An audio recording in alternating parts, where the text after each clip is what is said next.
If the New Orleans Saints were to miss out on Derek Carr and every other free agent quarterback, they have what it takes to trade up for a top rookie, but should they? We get all that and a little bit of lagniappe for you on today's episode of Locked On Saints.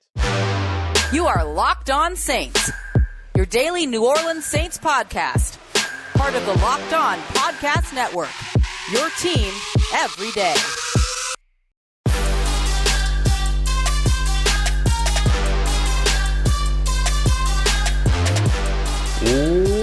What is good, Who Dat Nation and Who Dat family? Welcome into another episode of Locked On Saints, your daily podcast covering your favorite team, the New Orleans Saints, part of the Locked On Podcast Network, your team every day. Thanks so much, as always, making Locked On Saints your first listen of the day every day. Don't forget, we're free and available on your favorite podcast app and on YouTube as well. And I'm your host, Ross Jackson, at Ross Jackson Nola on Twitter, your New Orleans Saints expert, credential member of the media, CrescentCitySports.com, USA Today Saints Wire, Tuesdays in Locked On NFL, and here with you every single Monday through Friday on Locked On Saints. Today's episode of Locked On Saints brought to you by LinkedIn Jobs. LinkedIn Jobs helps you find the candidates you want to talk to faster. Post your job for free at linkedin.com/LockedOnNFL. On today's episode, the New Orleans Saints pulling off a really solid hire on their defensive coaching staff, bringing in Marcus Robertson. I'll tell you why.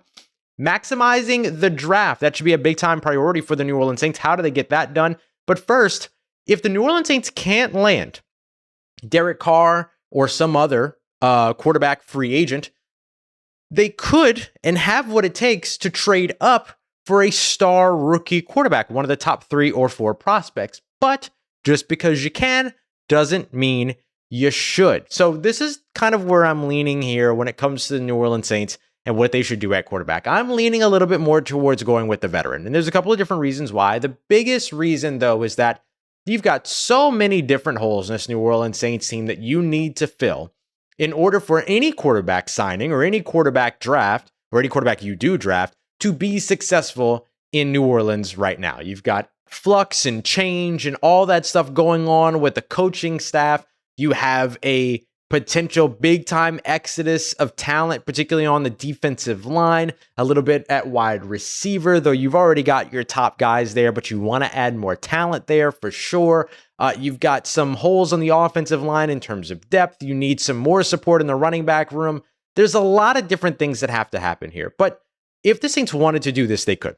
And the model that we can use in terms of trading up for a top 3 or 4 quarterback in this year's draft, but just a reminder, those quarterbacks would be considered at this time: Alabama quarterback Bryce Young, Ohio State quarterback CJ Stroud, Kentucky quarterback Will Levis, and then, of course, Florida quarterback Anthony Richardson. And a lot of people kind of haven't figured out where they are on Anthony Richardson yet. He's not somebody that I'm a big fan of with this coaching staff. I don't know that you can maximize that skill set and rein in his inaccuracy, his inconsistencies, things like that.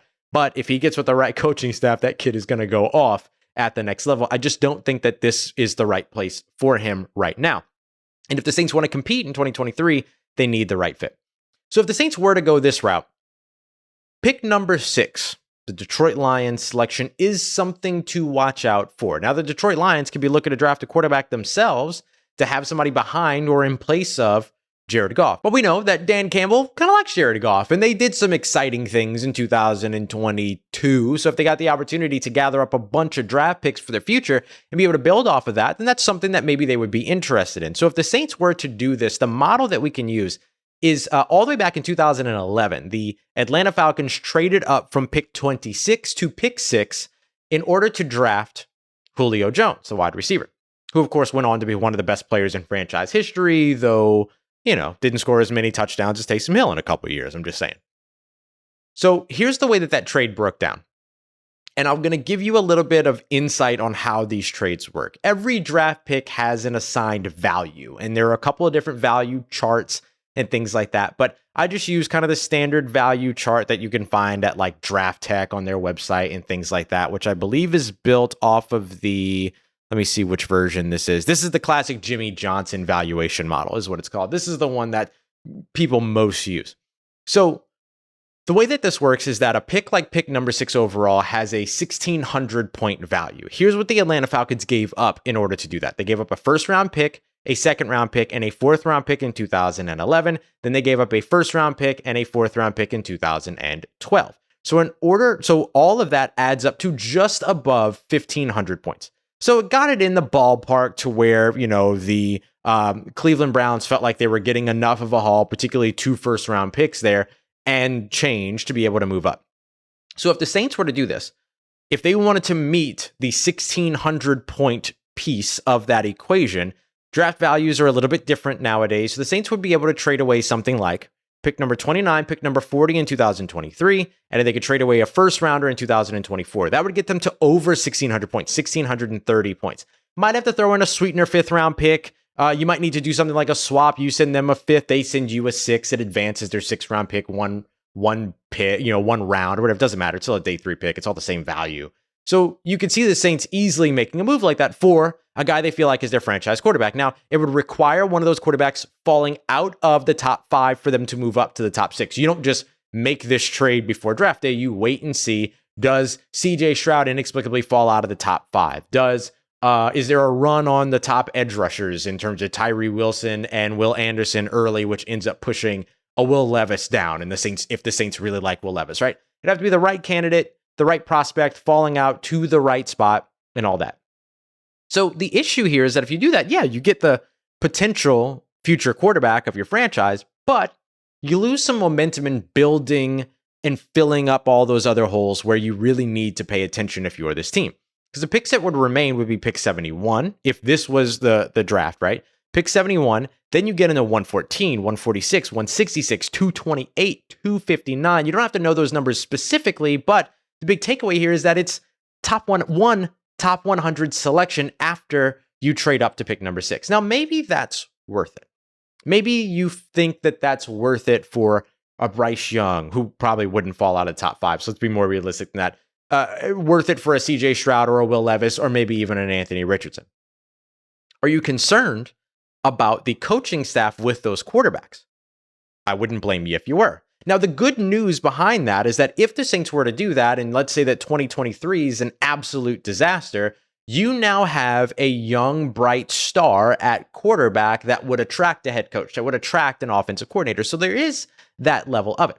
But if the New Orleans Saints want to compete like they always hope to do, it might be better for them to go with the free agent quarterback if Jameis Winston isn't the guy, which it doesn't look like that he is, or potentially trade for a quarterback like Derek Carr to make sure you get him in the building before that February 15th sort of date, right? So such a decision would allow the New Orleans Saints to then maximize their draft picks because they didn't really spend anything more than just one selection to trade for Derek Carr. I can't see a reason why, I guess it could happen, but I can't see a reason why the New Orleans Saints would trade more than a 3rd round pick for Derek Carr, knowing that he's about to be a free agent and knowing that you've got time, right? You can execute the trade before, you can agree upon the trade terms before February 15th, but no trade can be official, or that trade can't become official until March 15th. So you've got time to shed the salary cap space, do all the things that you need to do. So trading one pick, or you convince the Raiders to take on some of the money, right? $10-15 million. They facilitate a part of a restructure on the contract before they send him over to you, a la what the New Orleans Saints did with the Houston Texans when they traded for Mark Ingram a few years ago, and you throw them an extra 4th round pick for their troubles, right? So what that allows you to do is that at most you lose a couple of picks for a quarterback that you like if the Saints like them. Maybe that's not the best choice from us looking from the outside, but maybe it's a great choice from the inside. You do that, and then all of a sudden you have all these other draft picks available to you for you to be able to maximize bringing talent back into your building, which I think is really, really important for the New Orleans Saints this offseason. So what's the best way for them to do it? What's the best way for them to maximize their draft picks? Let's lay out a little bit of an offseason plan and break it all down as we continue on with today's episode of Locked On Saints. And today's episode of Locked On Saints brought to you by our friends over at LinkedIn. LinkedIn Jobs is the best place when it comes to wanting to build out your team. We're talking about building out a team for the New Orleans Saints. They don't have it as easy as us. They can't just go to LinkedIn and post that they need a starting quarterback. They got to go and do it the hard way. You might be looking for the equivalent of a starting quarterback for your business, but you can get that done much easier, much more quickly, and for free over at LinkedIn Jobs. All you have to do is put together some screening questions, put up your job posting. You can change your profile photo of your company with the hashtag hiring frame to help spread the word so that everybody knows. 875 million membership profiles. It's not a situation like with the New Orleans Saints here to where they're trying to find one guy to be their starter out of a pool of like 40 people, right? Much, much easier for you. And you're going to be able to do all of that quickly and for free. It's why small businesses voted LinkedIn Jobs #1 in delivering quality hires versus all the leading candidates out there, leading competitors out there. So you can find this all. LinkedIn.com/LockedOnNFL. They're going to help you find the qualified candidates you want to talk to faster. So post your job for free today at LinkedIn.com/LockedOnNFL. Again, that's LinkedIn.com/LockedOnNFL to post your job for free. Terms and conditions apply. All right, family, continuing on with today's episode of Locked On Saints, your daily podcast covering the New Orleans Saints, part of Locked On Podcast Network, your team every day. If the New Orleans Saints want to maximize their draft picks in April, then it might be of their best interest to land their starting quarterback in 2023 before then. So they have a clear vision on how to invest around that player. Thanks again, as always, make it Locked On Saints your first listen of the day every day. Appreciate you being here, especially the new listeners that are out there as well. So let's start off with how the New Orleans Saints can maximize those draft picks.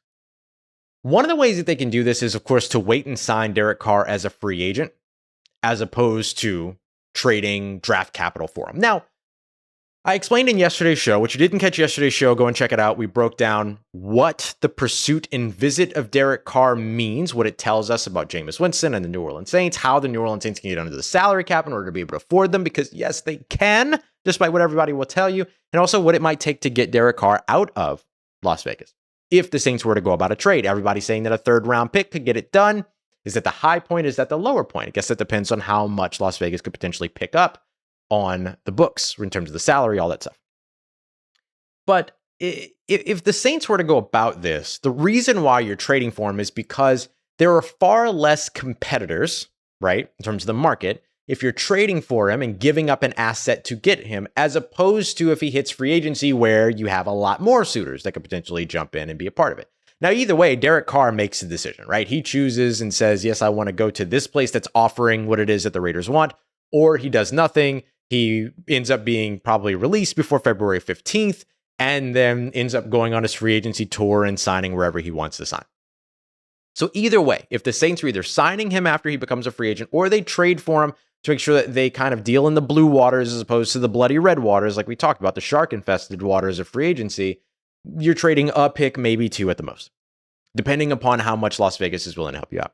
You then get to go into free agency knowing your quarterback, knowing that who you're looking to build around, knowing what you need, knowing what that quarterback wants. Dennis Allen and Derek Carr get to sit down and say, okay, how do we build this offense? Pete Carmichael's there too. The three of them, they get to sit around, they get to talk about how they want to build the offense, and then they get to go into free agency with a clear vision, which I think is remarkably important, because if you don't go in with a clear vision, last thing you want to be doing is panicking and signing people, because you didn't get the guys that you want, you didn't get the guys that you planned for. So then, what do you invest in free agency? Well, you invest in a big-bodied wide receiver in free agency. Again, it's unlikely, though not impossible, that Michael Thomas returns in 2023, but with $60 million becoming guaranteed in 2024 throughout the first quarter of 2023, $30 million for 2024 becoming guaranteed in March, doesn't seem likely that he returns. If he does, they got to redo that contract, right? So in either case, though, you get a big-bodied possession wide receiver just so you can have somebody behind Michael Thomas in case he deals with another injury. You get yourself a contested catch guy to help there as well. That could be the same person. You go out, you grab a bruiser running back to pair up with Alvin Kamara. Ideally, a bruising running back that can also catch some passes, get a little bit done. The running back market has some top names, but it's kind of top names, and there's a big gap in terms of the talent there. So you might have to go into the draft for this. But if you can find the right fit, then great. You get a versatile defensive tackle that can play 0 to 4 in terms of technique all over that defensive line so that you can help to start rebuilding that. Hopefully you retain some of these in-house free agents like David Onyemata, Juwan Johnson, Caden Ellis. And then you go out and grab an edge rusher if you can, right? Then you're able to go into the draft with all but one or two or potentially all of your picks. If the value isn't there at quarterback, I don't think you take anyone beyond Hendon Hooker. Tanner McKee's got a nice little skill set, but he's limited. Aiden O'Connell, remarkably limited. You need to be able to land one of the top 5 guys. I would even say top 4 guys because I put Hendon Hooker above Anthony Richardson in order for this to really, really be worth it. And again, failure when it comes to quarterbacks post the second round. It doesn't work. Don't waste your time. Yeah, you can get lucky and grab a Tom Brady once every decade or 2 decades, 3 decades. Yeah, you get a Dak Prescott in the 3rd round every now and then, once in 75 picks. That's just waters I don't want to tread in when you could actually be drafting players that will have an impact for you. So instead of taking all those risks, like drafting a project edge rusher in the 1st round, got to avoid that in 2023. Focus on the safer picks that build your team's future. Safe picks does not, it's not the same. It's not equating, you shouldn't equate safe picks to non-impact players. Think about the 2017 draft. Marshawn Lattimore, safe pick. Ryan Ramczyk, mostly a safe pick. Marcus Williams, safe pick. Alvin Kamara, very safe pick. Those are your top 100 guys in that draft. Who was the biggest risk in that group? Ryan Ramczyk, because he was coming off of an injury. That's it. That's not a bad place to be. Safe picks do not equal non-impact selections. 2022 was similar. Chris Olave, Trevor Penning, Alante Taylor, they invested all 3 of their top 100 selections in premier positions: wide receiver, left tackle, cornerback. Positions that matter, not linebacker, not Stephon Anthony, right? None of that. None of the boomer bust stuff. Play it safe. Siaki Ika, Will McDonald, BJ Ojolari. Those are the players that you're looking for, not project guys like Keon White, right? So you got to be careful with all that. You need to knock those top 100 selections out of the park so that you get to the point to where you can win in 2022, but not only win in 2022, but help build your future from there. That's got to be the focus in this year's draft. And that's how you maximize those selections. Best player available across the board. Fill the major needs in free agency. We've seen the Saints do this all the time. Fill the major needs in free agency. Don't sit around to the 3rd day of free agency. And then come back to the draft where you're able to then add impact talent at positions that matter with the picks that matter most, your top 100 selections. And look, you might have to give up one of those top 100 selections, pick 71 in the 3rd round in order to get Derek Carr in the building. Consider trading down. I know the Saints haven't done it since 2007, but if you have an opportunity to trade down from 40 to 50, 40 to 51, and pick up a 3rd round pick, do it. Do it. Play the game. Play the game. That's where the New Orleans Saints need to be, in my opinion. Say what you will about the New Orleans Saints coaching staff situation here over the course of the past couple of weeks. We've seen some players, we've seen some coaching staff members go away. We've seen some others get some offers, but stay. They made an excellent hire at DB coach. They knocked it out of the park. I'll tell you why as we continue on to wrap up today's episode of Locked On Saints. And today's episode of Locked On Saints brought to you by our friends over at FanDuel, #1 sports book in all of America. You know them, you love them. If you're new to FanDuel, it gets even better. They've got so many great features that make betting super fun and super easy. Make sure you're checking out Locked On Bets as well, a combo between us and FanDuel, Locked On Podcast Network and FanDuel. Lee Sterling gave his 3 best prop bets, including Isaiah Pacheco catching a touchdown before Miles Sanders does. An anytime touchdown for Travis Kelce. Whole bunch of great stuff there. That's the type of props you're going to find over at FanDuel. Not just the spread, not just the over-under, not just the win total, all that other stuff. You're going to be able to find props, super fun stuff all the time. It's betting Christmas. It is the Super Bowl after all. And speaking of the Super Bowl, if you download the FanDuel app now, you're going to be able to bet on Super Bowl 57 with what they're calling the no sweat first bet. You'll get up to $3,000 back in bonus bets if your first bet doesn't win, which means there's no losing. So go check them out today. FanDuel Sportsbook. The app is safe. It is secure. It is super easy to use. And best of all, you can get your winnings paid out instantly. No funny business. So join FanDuel today at FanDuel.com/locked on to claim your no sweat first bet on Super Bowl 57. That's FanDuel.com/locked on. Make every moment count with FanDuel, the official sportsbook of the NFL. Let's get it. Who Dat Nation, wrapping up today's episode of Locked On Saints, Locked On Podcast Network, your team every day. Marcus Robertson is a fantastic hire for the New Orleans Saints. The New Orleans Saints are doing something unique here. And it's not just the sort of like Marcus Robertson hire in a vacuum. It's the fact that their DB coach position has been all-star talent for 3 straight hires now. Aaron Glenn, Chris Richard, Marcus Robertson. This is fantastic for the New Orleans Saints. And by the way, Marcus Robertson not just holding the secondary coach or defensive backs coach position, he's also going to be the defensive pass game coordinator. So he really takes over the role of Chris Richard as a whole.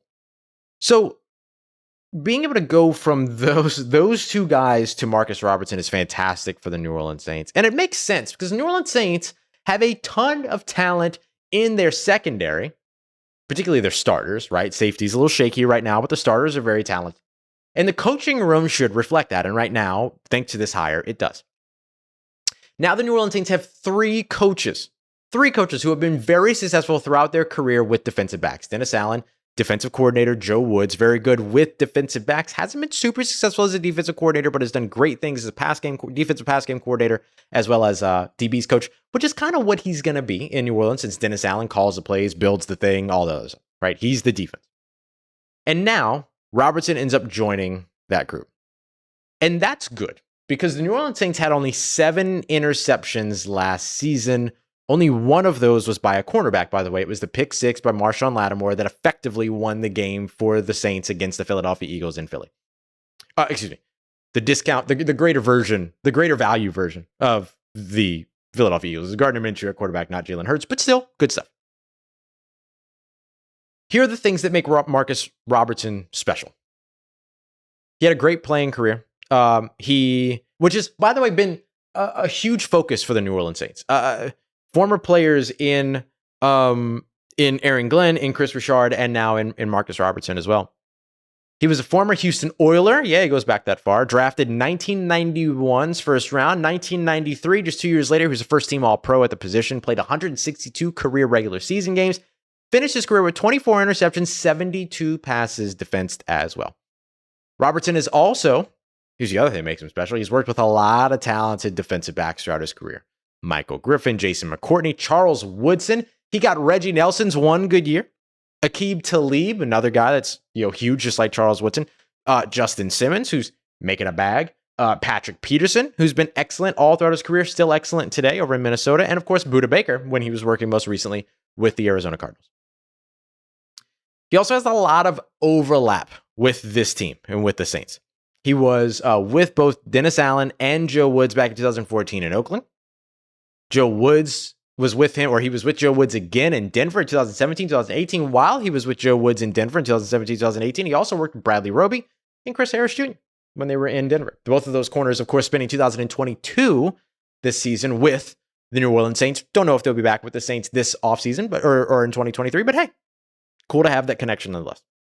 Marcus Robertson is the type of person that you bring in to help develop talent. He's not the guy that you bring in to kind of help with taking already top level talent and trying to maintain a level of production, right? He's the kind of guy that you bring in when you want to take top level talent and develop them, take them from great to elite. That's the kind of person that Marcus Robertson is. That's the kind of person that Dennis Allen needed on this staff. So this is a fantastic hire for the New Orleans Saints. Is this going to win them games? I don't know. I'm going to be honest. I don't know that. I don't know that this makes the defense elite. We have to see how the coaching translates to the field. But Marcus Robertson is just about as good a hire you're going to find at this position than keeping Chris Richard around. And look, Chris Richard had a great 2 seasons with the New Orleans Saints, which means that them parting ways clearly means something. So for them to be able to go from Chris Richard to a guy like Marcus Robertson, I know I said it already, but that's a home run. That they hit that one out of the park. And I know there's been a lot going on around the New Orleans Saints coaching staff, but this is one that you should celebrate. This is a good move for New Orleans because Marcus Robertson, even if DA and the New Orleans Saints fail in 2023, Marcus Robertson is the kind of guy you keep around even after this regime. He's the kind of guy that comes in, or that a new head coach comes in, a new defensive coordinator comes in and says, no, he's staying. I want to work with him. We've seen that actually time and time again. He's survived coaching changes throughout his career. So that hire, great for the New Orleans Saints and gives the Saints exactly what they need. I know interceptions were down across the NFL as a whole. The leader in interceptions this past season was Dak Prescott. I'm trying to make sure that I have the correct number for interceptions that he threw, but I think it was 14 or something like that. I'm almost there. I appreciate your patience. Oh, he also missed games and still led the NFL in interceptions with 15. Excuse me, 15. That's a low number. So interceptions across the NFL were down, but 7 interceptions by a single defense, not great. So when you're able to bring in a guy like Marcus Robertson after a season like that, knowing that you have so much talent in that DB room, that's excellent. So Robertson has already done a remarkable job all throughout his time, and now the New Orleans Saints get to continue their excellent run of DB coaches in an excellent DB room. That's exactly the situation they needed to be in. Coming up tomorrow on Locked On Saints, the Derek Carr watch continues. Last I heard, he was still here in New Orleans by the time that I'm recording this, which is around 5 p.m. Eastern, or around 5 p.m. Central Time on Thursday or Wednesday night. Good Lord, I can't remember what time it is. But coming up, we'll continue to keep you up to date with everything going on there. Again, nothing is expected to happen in terms of a trade being imminent. This is more exploratory than anything else. But hey, things could still move quickly with the February 15th deadline that the Raiders would love to meet and actually trade Derek Carr ahead of. So we'll keep you up to date with that. And we'll also go through and make sure you're all caught up on everything you need to know around the New Orleans Saints, including also where some of those coaches from the New Orleans Saints staff could be headed. One is sticking around, and Kevin Petrie. What's going on with some of the other guys? Got all that coming up for you here. Make sure you're keeping it locked here on Locked On Saints. Appreciate you as always for making me your first listen of the day every day. Don't forget, for your second listen, go and check out Locked On NFL so you can keep up with everything going on around the National Football League. And of course, with the Super Bowl on the way, you don't want to miss the big league news. Appreciate you as always, making me part of your day, part of your routine, for saying yes to me and the show. As always, if you see me, say hi. And if you need anything else around your New Orleans Saints in between these episodes, make sure you follow me on Twitter at RossJackson, NOLA. Hit me up. Let me know how the family's doing. Let me know how you're living. Let me know how you're momming them. And trust Who Dat Nation, I'll holla at you.